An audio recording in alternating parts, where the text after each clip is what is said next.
Good evening, welcome to News Night. My name is Kenneth. Jesse, here are stories making headlines tonight.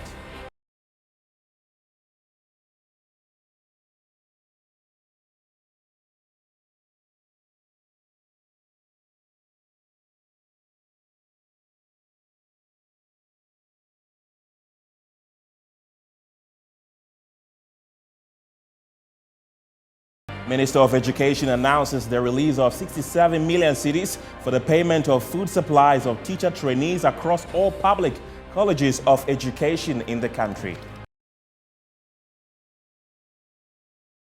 More than 6,000 students at the Kwame Nkrumah University of Science and Technology compelled to defer their courses due to their inability to pay their tuition fees.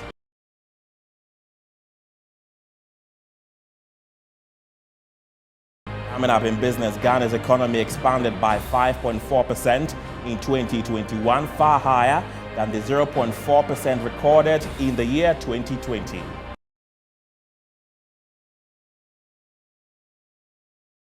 And in news from elsewhere, 3 people have been killed and 19 injured after an explosion at the crowded market in Nigeria's Taraba state. Details plus sports and entertainment are up shortly. Stay with us.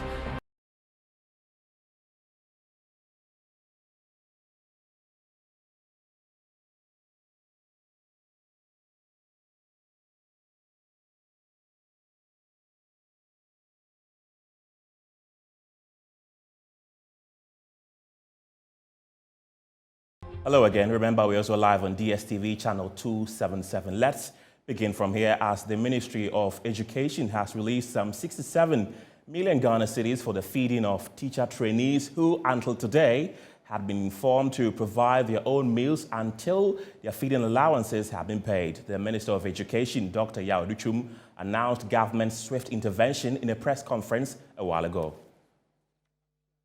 The National Conference of Principals of College of Education had directed that teacher trainees will have to start feeding themselves beginning May 8, 2022 due to their inability to make payment of food supplies. According to PRINCOF, food suppliers who had continued delivering supplies to these colleges of education for months without payment have finally withdrawn their services till they receive the monies owed them. But before the trainee teachers announced their next line of action after registering their displeasure over the action, the Minister of Education, Dr. Yao Duchum, announced monies had been released to ensure payment of food supplies. The government has released 67,942,652 cedis to colleges of education.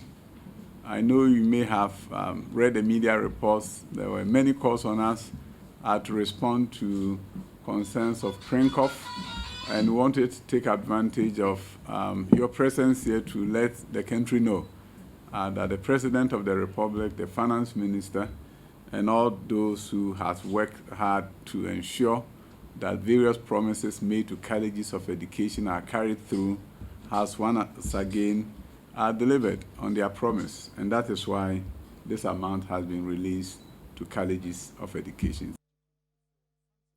Meanwhile, Principal of the Accra College of Education, Dr. Samuel Atintoto, says the 67 million Ghana cedis earmarked to be disbursed by government is inadequate to cater for students' feeding. According to him, the college has for the past 5 months managed to pay suppliers through internally generated funds, and the amount owed them runs into several millions of Ghana cedis.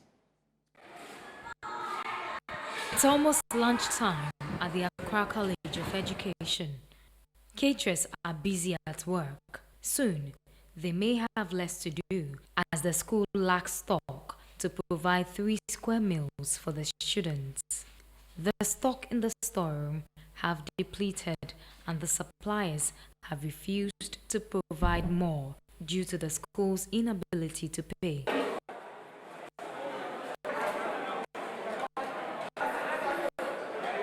Lunch.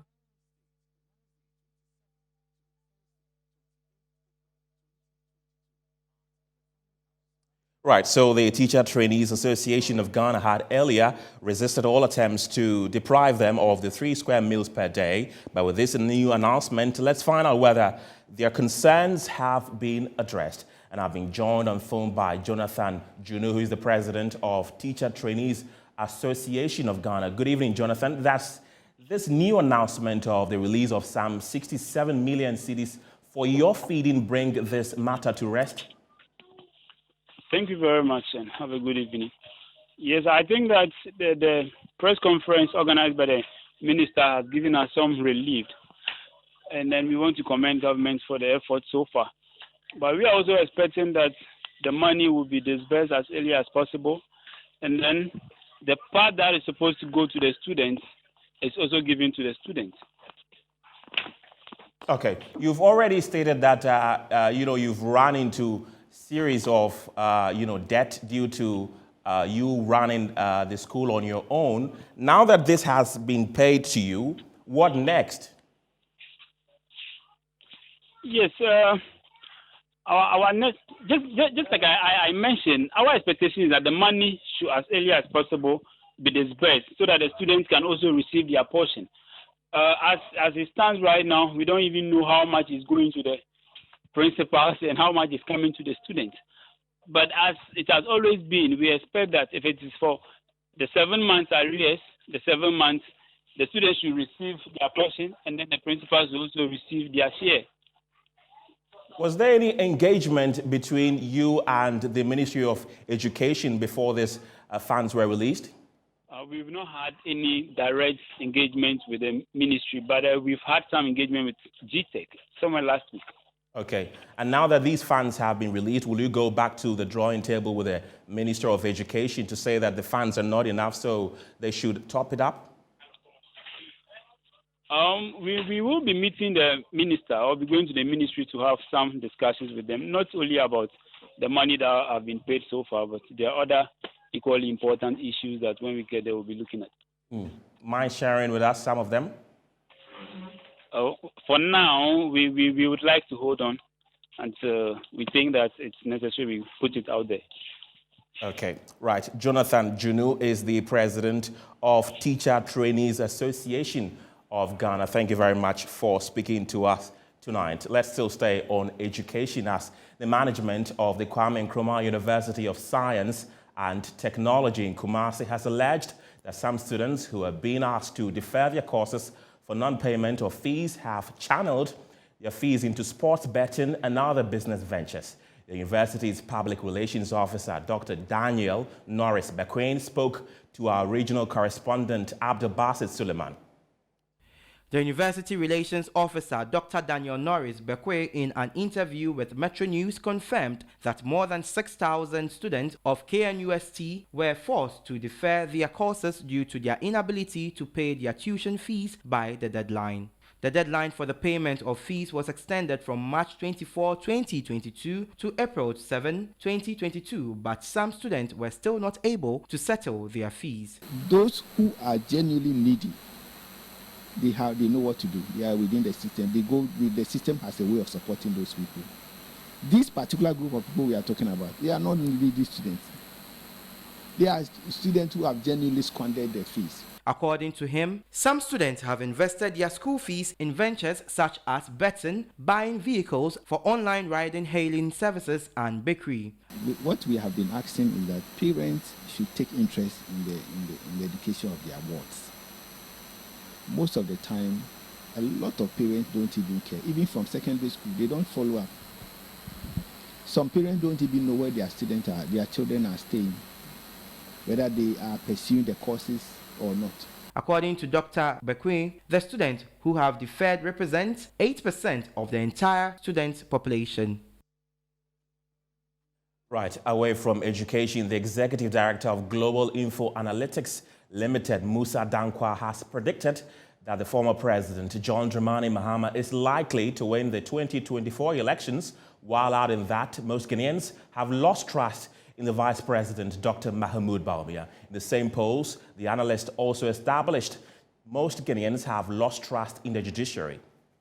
Predictions about who wins the 2024 presidential elections have begun quite earlier, while the Economist Intelligence Unit has recently brought out a survey report predicting, amongst others, the opposition NDC will win 2024 elections but without Mahama as a flag bearer. A recent survey conducted by another outfit, Global Info Analytics, has come out with another. In the latest research, President Mahama is likely to win the 2024 presidential elections. We did the baseline study sometime in January, and April was the third month that we have to go back. So between 7th April and 18th April, we were in the field across 68 constituencies in the country, in all the 16 regions. So the results started coming back yesterday. He also predicted the presidential fate of the current Vice President, Dr. Mahmoud Bawumia, ahead of the primaries. In January, His Excellency Bawumia had a very commanding lead, as you can see. And between that time and now, there has been a dramatic shift in the poll numbers. We witnessed this across the entire country. In particular, in the Akan areas, Dr. Bawumia appears to have kind of disappeared. Alan won Ashanti region for the first time, which he lost in January. He's disappeared in the Akan area? Yes, in terms of, in Eastern region in particular, it was so dramatic that he only got 8% of the vote in the Eastern region. Not only was his initiative election-based research, to him, his quizzes on the judiciary indicated majority of Ghanaians have lost interest in the third arm of government. We asked them whether they have high confidence in the judiciary as a whole. And about 26% said they have high or very high confidence. About 47% said they have low or very low confidence of the judiciary as a whole. 47%? Yes. And then we said to them that in the case of Supreme Court in particular, how confident are you that they will be able to dispense justice without fear or favor, especially when it comes to political cases?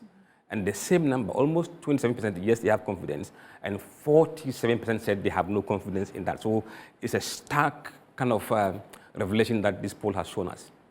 What reflection does it give, especially in the case of the Supreme Court? I think this comes at the back of what Ken Depa has been saying and what people have been saying, and people are watching the news, they know what is happening. And this is a bit of reflection of what people, the sentiment of people in the country at the moment with regard to the judiciary and the Supreme Court in particular.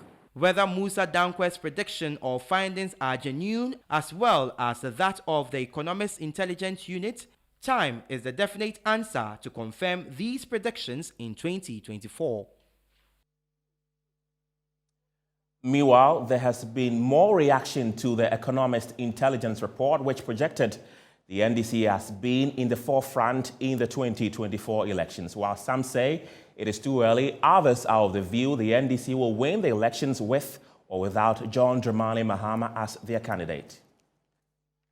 Live at one of the most popular newsstands here in the capital, right underneath the Kwame Nkrumah interchange here at Circle. And I'll be speaking to some ordinary people on what they make of the EIU report, which is predicting that the NDC has a better chance of winning the 2024 elections, but with a caveat that they would have to do that without John Dramani Mahama. I've been joined here by Sam Obuachi.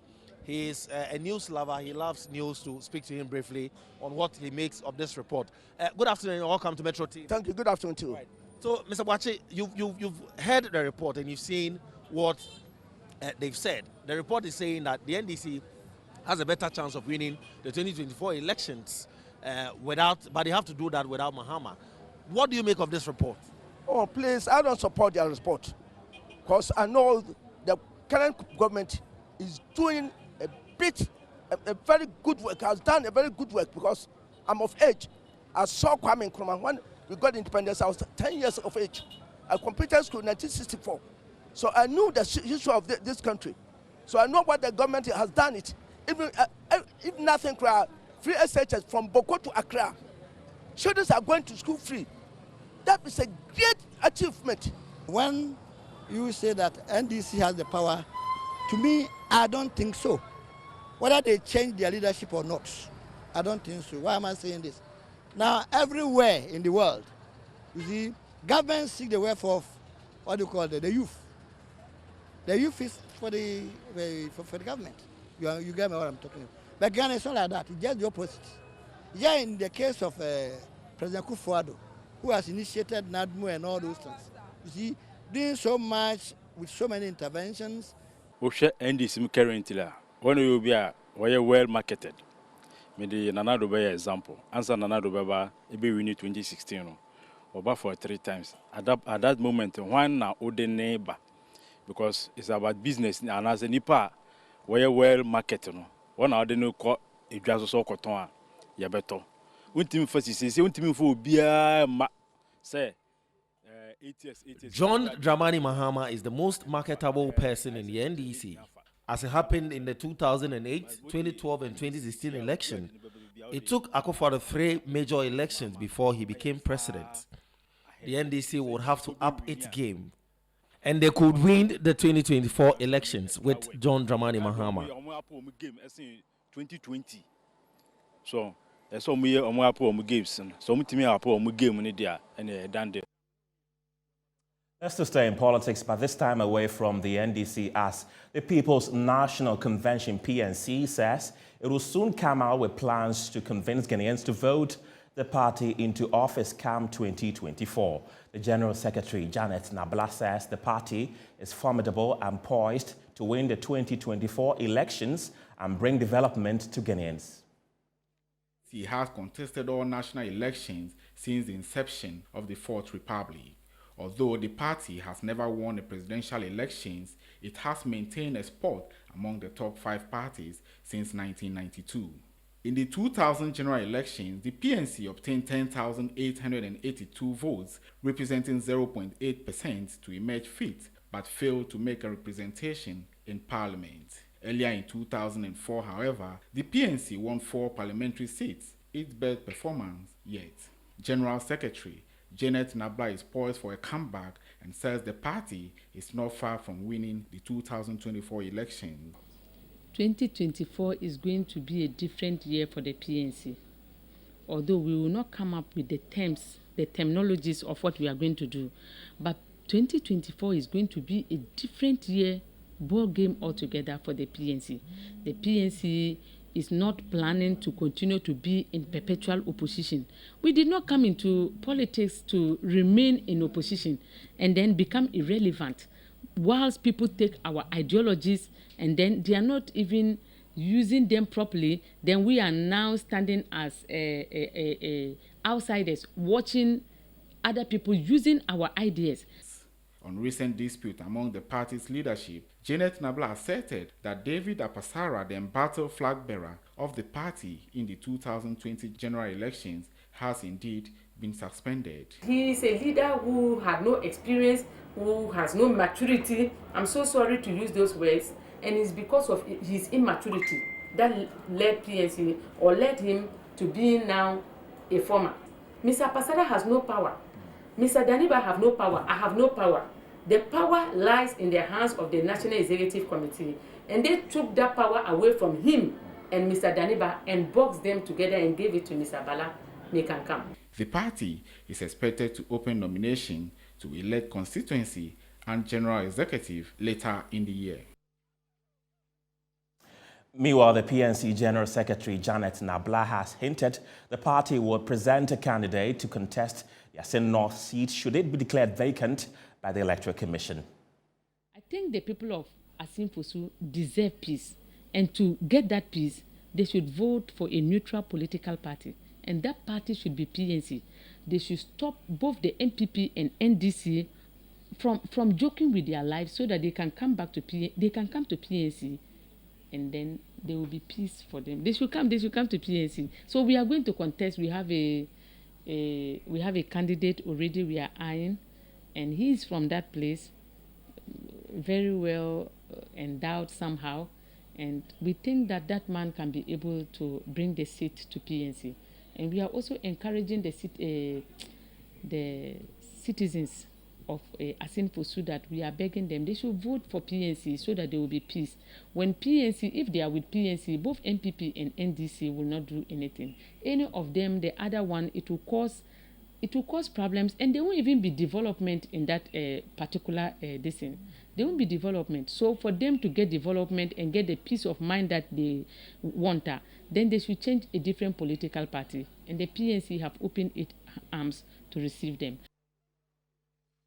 Away from politics, the Accra Metropolitan Assembly has vowed to eject persons who trade on streets within the assembly. The traders who have been asked to be resettled have also vowed not to move an inch. Sedi Hology has been speaking to some of them. Thousands of traders ply their trade here in conditions which sometimes can be described as dangerous. These traders have taken over the streets, completely compelling pedestrians to battle with vehicles for space. The Accra Metro Assembly's decision to move these traders off the pavement is meeting resistance. We have putting in efforts to ensure that in as much as we clear them off the street, measures are also put in place to expand our market to be able to accommodate them in the long run. Nicolina, who sells plastic packages, said the huge cost of shops has prevented her from acquiring one. The forms by even this mall, the forms by say, you chefs are my inside. I wish I had one of the shops to sell in and leave the roadside trading, but AMA promised and failed, and now the shop are sold in dollars. Theodora, who also sells in front of the Makola Mall, said she doesn't have a shop or a shelf, so she prefers trading on the pavement. She wants the AMA to reduce the cost of shops so they can acquire one. I don't have shops, so I prefer the AMA tickets because the rich have taken over the shops. And when I close, I leave my goods at someone's house and pay 10 cedis. Razak, who sells onions on the street, said though they were relocated to Kotoku, not all of them got shops, and so he had to come back onto the streets. I couldn't go to Kotoku, even though I'm an onion seller, because the shops has been already occupied, and sacking us from the street will not help me. Some of the traders also spoke about how much they paid for the hawkers market at Nkrumah Circle and yet did not get a shop, while lamenting fake tickets given them by alleged AMA officers. If you don't pay for the tickets, your goods are carried away and an amount of 100 cedis is collected by the officials. So we need a place before ejected from the streets. Take it party and make us buy a musawa. One chance so about a flap penny. I may have a show. Yababa sister and near do 1 million. Papa Nini and your betra, Papa. When you know a fake, Masada and Master Gumi bagging, faking Kwan or Muchamayawa. Responding to the claims, the public relations officer of the Accra Metropolitan Assembly, Gilbert Ankro, said the decision to take traders off the streets is in their own interest. He denies shops are expensive, insisting that the traders have shops but prefer to sell on the streets. Currently, as I speak to you now, there are some traders occupying the sheds, and you can go and then inquire for them. The assembly is not even charging them anything to get them back into the shed. No. Stay with us because we have more stories for you coming up after the break.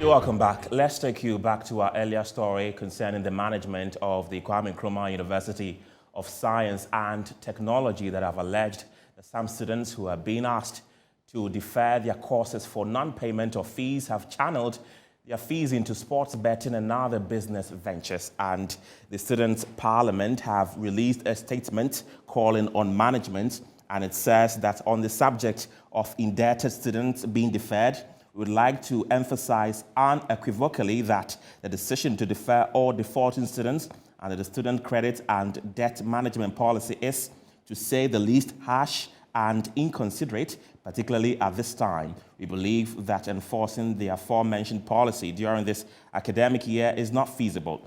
The academic year, a policy that was only announced and enacted after most students had already made preparations for the academic year and reported to campus, will be ill-timed to enforce. Furthermore, the University Relations Office and various forms of student communication did a poor job of informing students about the policy's requirement. except for an impromptu flyer with a little portion of the policy captured on it. Non-extensive measures were taken to address students on this issue. We also suspect that some students might have pocketed their money and spent or gambled with, yet the university took the information of each student's guardian or parents during the application procedure. This is the moment to put those details to good use, and the dishonesty of some irresponsible students will be exposed. A broad judgmental belief without a quantifiable gauge, on the other hand, would not be a step in the right direction.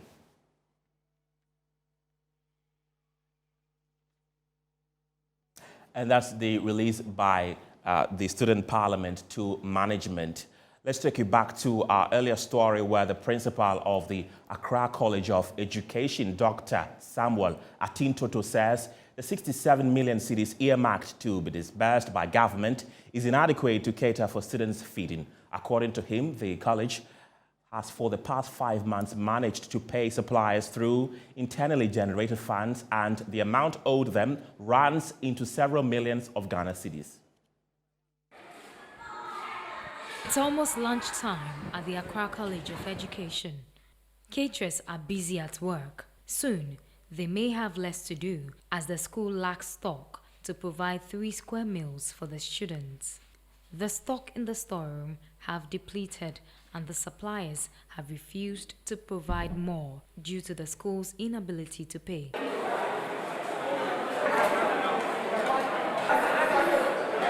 Lunch is served, but the meals enjoyed by the students will soon be cut short. In a letter, the National Conference of Principals of Education Ghana stated that teacher trainees may have to, from May 8, consider feeding themselves. This has got them worried. It is going to affect us a lot because some of us, our morning, breakfast, lunch and supper, all of them, we get it from the dining hall. So if this is not going to continue again, or even if they are going to cut some parts of it, it is really going to affect us and our stay on campus.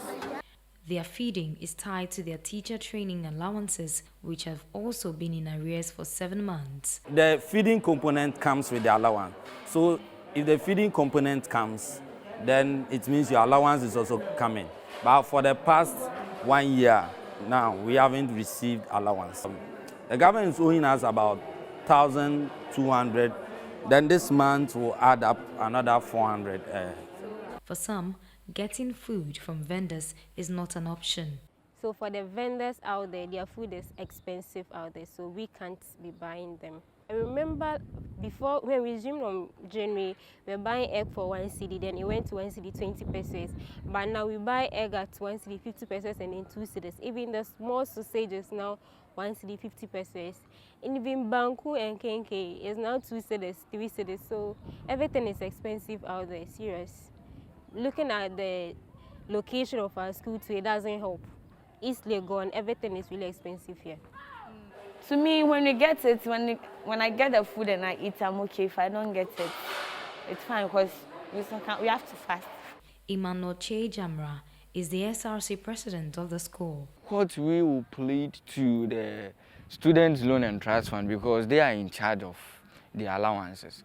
So Students' Loan and Trust Fund, STLF, should work harder for us to reposition things, for us to have these allowances. And they should also pay their arrears to the college or the colleges in Ghana so that they can also get money to pay their debtors for now, because they are owing them. Announcement by the Education Minister, Yao Educhum, that schools will be given money to tackle their immediate challenges followed the threat from the principals. The principal of the Accra College of Education, however, says the 67 million cedis to be disbursed is inadequate. So they supply, you don't pay them. So you assure them 1 month, 2 months, and it gets to 4 or 5 months. That is where we are, and some of them are now saying, no, unless you pay us, we're not in a position to supply. It was our non-teaching staff that went on a strike, and we were trying to manage that one. And at the background, we knew that we have this crisis on our hand too. So for the first time, I'm hearing 67 million. If that is true, I think it will assist, or it will help us solve the problem. But I'm not too sure the entire figure involves 67 million is enough. Bear in mind, part of it is for the students. Question would then be, I don't have the details unless I ask my national executives, as whether this 67 million is for the feeding component, or it is also the students' bit which they have not also received. Whichever the case, it will be an assistance in some direction. I only hope that it is released, or it will be released very soon. Eugenia Akofakumi, reporting for Metro News. Let's bring you a COVID-19 related story as a Deputy Health Minister, Gifty Mensah, has revealed that a private sector consortium plant is expected to fully operate by January 2024 to enable Ghana produce its own vaccines within the country and across our borders. The Deputy Health Minister made the remark at the 2022 Lab West Africa Conference here in Accra. After recording its first set of COVID-19 cases in March 2020, the global pandemic has since killed more than 3,000 people in Ghana.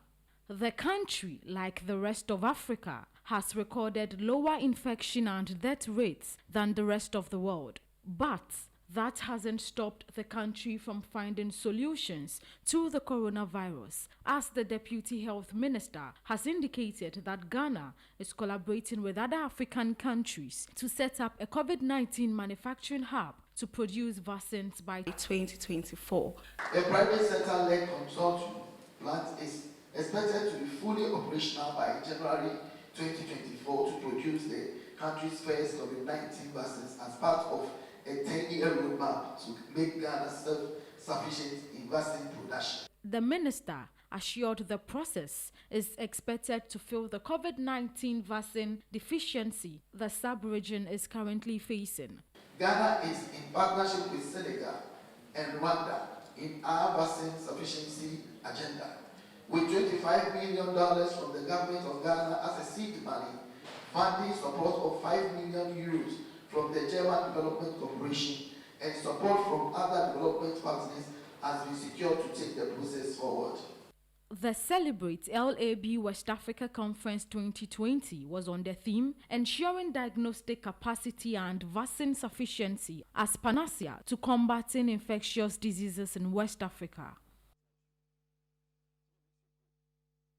Away from COVID, the Boat Owners Association in Tongo, Germany, in the Volta region say the recent boat accident that took 30 lives was due to inadequate premix fuel.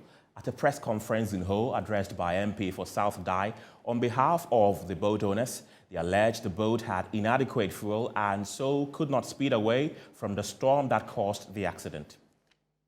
Over 30 lives were lost when a boat capsized on Easter Thursday, 14th April 2022. The boat was traveling from Tongo, Germany, in the South Dai district of the Volta region to Havakope in the Afram Plains North district of the Eastern region. According to the boat owners, the boat had very little premix due to shortages. It happened also as a result of the fact that our boat owners didn't have enough fuel. But later you are here, they didn't have enough fuel. And so when they saw danger coming, it was difficult for them to sail or ride away from danger. According to the boat owners, premix fuel shortage has been of concern to them. Premix fuel is essential in day-to-day transport activities on the Volta Lake and facilitates the movement of boats in a safer and convenient manner.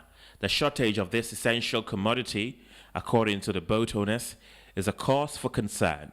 They pleaded with authorities to ensure frequent supply of premix fuel. The boat owners say the incident could have been avoided but for the outboard motor going off course due to the shortage of premix fuel. They also pleaded for life jackets while commending the Ghana Navy and the Army for sending a helicopter to assist in retrieving the bodies. After the break, Winston Taki will be here with the latest in business. Stay with us.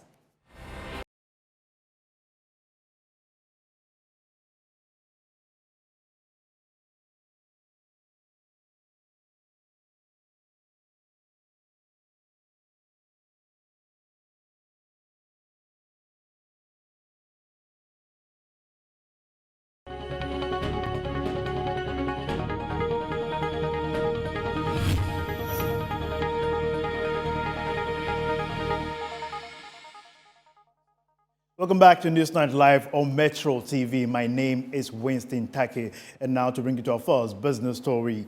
Latest figures from the Ghana Statistical Service shows that Ghana's economy expanded by 5.4% in 2021, far higher than the 0.4% recorded in the year 2020, a period that COVID-19 pandemic had severely hit the global economy.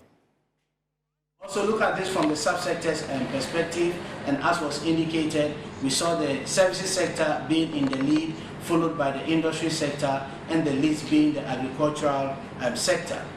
We also look at this from the annual perspective, keeping in mind that with a growth rate of 3.6 for the first quarter of 2021, the second quarter growth rate of 4.2, the third quarter growth rate of 6.5, and the last quarter growth rate of 7.0. The overall growth rate for 2021 stood at 5.4%, which corresponds to 459,130.9 million. With the just ended population and housing census, this translates to a per capita GDP of 2,565 Ghana cedis as per capita GDP for the year 2021. On a quarter-on-quarter basis, as was indicated, for the last quarter of 2021, we did record 1.8 growth rate relative to the third quarter of 2021. Imani Africa says Ghana lost over 143 million cedis to procurement irregularities by public institutions annually, according to a research consultant at Imani Center for Policy and Education, Dennis Asare. This is as a result of lack of enforcement of PPA laws and an absence of ethics and standards. The event was organized by Imani Center for Policy and Education in collaboration with the Africa Center for Energy Policy on the theme, "Is the Public Sector Procurement System Hurting or Saving the Public Purse?"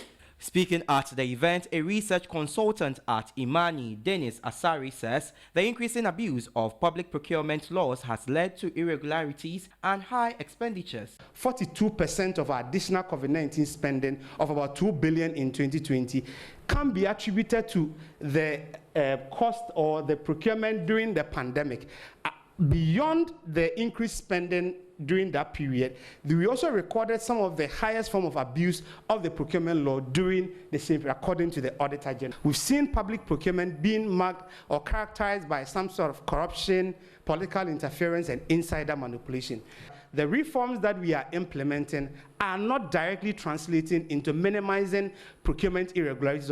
Country manager of the Chartered Institute of Procurement and Supply, Stella Aku-Ado, called for the transparency in the procurement process. That appointment by the president, I don't agree to that. If you want a system to work, most of the time the independent people bring in their input, and then they can have that lens to look at it critically and tell you where you are going wrong or what is wrong, and then we can all work on it. But if you have people who are like a family, they are all inside.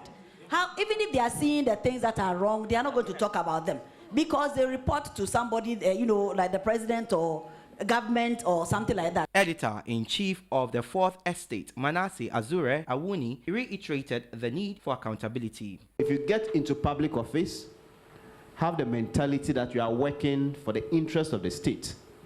And I think going forward, single source procurement, restricted tendering, if there has to be approvals, the PPA should stay off it. The various entity tender committees, depending on the value of the transaction, should be made responsible so that if they misconduct themselves, the PPA can now come in and then sanction them. The research by Imani showed that most state institutions abuse the public procurement laws and fail to disclose their financial transactions as cited by the Auditor General's report. Press release to the media, the Bank of Ghana announces the appointment by its board of directors of Professor Festus Ebo-Texan as an external member of the Bank of Ghana's Monetary Policy Committee. Professor Texan is a development economist with specialization in macroeconomics and finance, monetary and financial economics, small and medium enterprises development, industrial policy, applied microeconometrics, and international trade, policy and finance. He's an associate professor of economics at the University of Ghana with an economics research, teaching, and consultancy career spanning over 20 years. He holds a PhD in economics from the University of Nottingham and is a member of the Levenhulme Centre for Research and Globalization and Economic Policy of the School of Economics in Nottingham University. He is also a member of many years standing of the Africa Research Consortium. Professor Texan replaces Dr. John Kwachi, who retired as an external member of the MPC, having served the statutory term limit.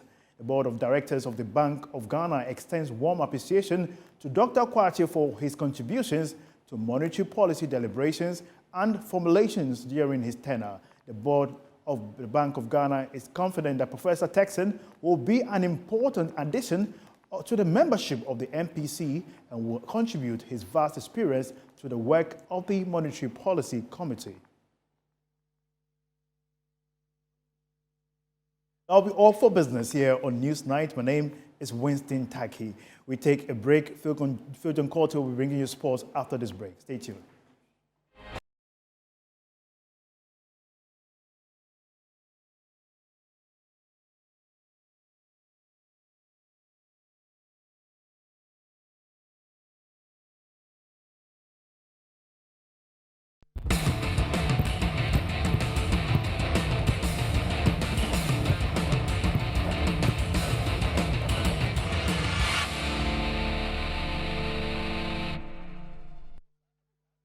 It's time for sports. My name is Phil John Quarter. Let's go to the Gulf region where the 2022 El Nasri Ramadan Youth Football Championship has reached its semi-final stage. Chado-based Ghana side has reached the semi-final with the competition. The contingent, which comprises of 16 players and 4 officials of the Division 2 side, MSK Zelina Africa, has been in the Gulf region for the past 2 weeks for a training tour and represent Ghana in the competition to commemorate the Muslim holy month of Ramadan. After settling down in Dubai, the Chado-based team has been engaging in a series of training sessions to fine-tune themselves and adjust to the weather conditions and cultural norms in that country before the commencement of the El Nasri Youth Ramadan Football Tournament. After an impressive start to the prestigious tournament, the Ghana side then played against Garden United in a match that produced 5 goals. Young striker Ishmael Saki produced a sterling performance during the tie against Garden United and scored a hat-trick in a 5-0 elimination. Emmanuel Asante and Abubakar Gado scored the other 2 goals for MSK Zelina Africa. Determined to make amends during the tournament, the yellow and green shirted team then marched onto the field against El Nasri FC in the quarterfinals of the competition. Urged on by the CEO of the club, Ismail Lante, and some few Ghanaians at the venue, Zelina Africa took the game to the opponent despite the earlier dominance by the home team. After some interpositional passes and missed chances on the part of both sides, Emmanuel Asante and Abubakar Gado won the game for the Ghanaian side.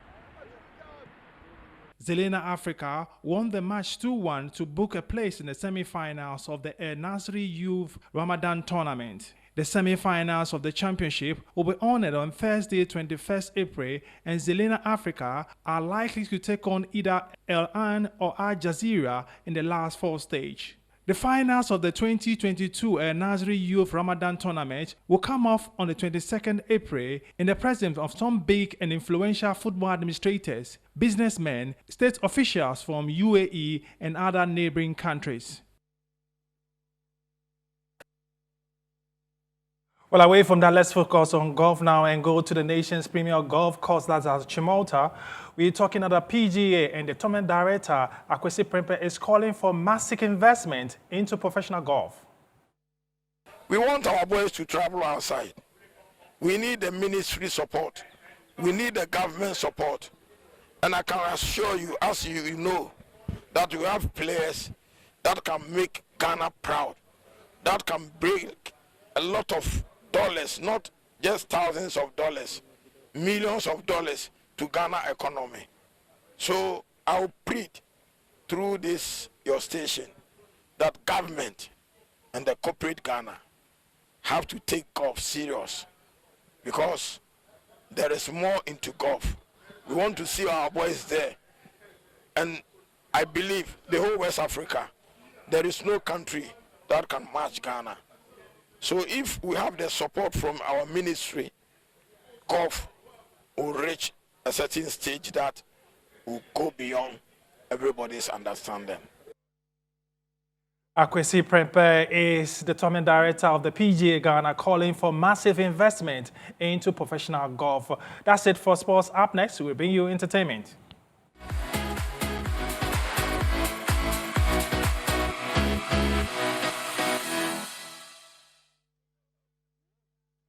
My name is Asiedua Akumia. Now, around 400 people registered for this year's tandem flights with professional pilots, rivaling some of Korea Easter Festival's most popular years. Now, if you missed Korea Easter celebration this year, here's a story put together by the entertainment desk. Yeah, thousands of people from around the world flock to the usually quiet Ghanaian towns of Kwehu and Alibi, around 150 kilometers north of the capital Accra. They come for a paragliding festival and carnival that residents hope may establish the West African nation as a hub for extreme sports. Go, go, go, go, go!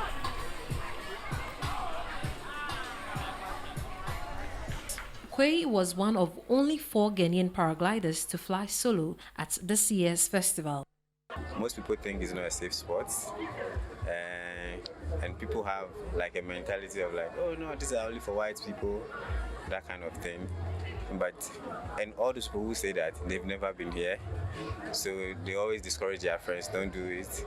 But when their friends come and they do it, and like, but it's that easy like that, so why haven't I been doing like that? Then we ask them questions, where can I learn? How do I go about it? Then I also start giving them information. Stephen Owusu Asamoah, a Ghanaian living in the United States, returned to his hometown of Kwehu with his own kite and gear earlier this month, eager to participate in the festival after learning to fly last year. You know, sometimes representation is good. You know, when you see people that look like you doing what you're doing, they're like, oh, I could also get into it. See what I'm saying? So I feel it's going to really motivate a lot of people. According to Kwei, paragliding has taught him lessons that have reshaped his personal life in ways he never thought possible. I used to be like quick-tempered. If I drive on the street and you just cross me, I'll just give it to you. Like, but now I look at certain things and I'm like, no, it's not necessary. Let's just let it go. Like, you know, so it has made me a calm person. I look at things like before I make a decision, I have to think and rethink and like just go, because any decision that I make will affect whatever I do. That's it for now. My name is Kenneth Jesse, but at 9 p.m., Togbo Ashon Obodai will be coming your way with Community Watch. Don't miss it. Have a good night.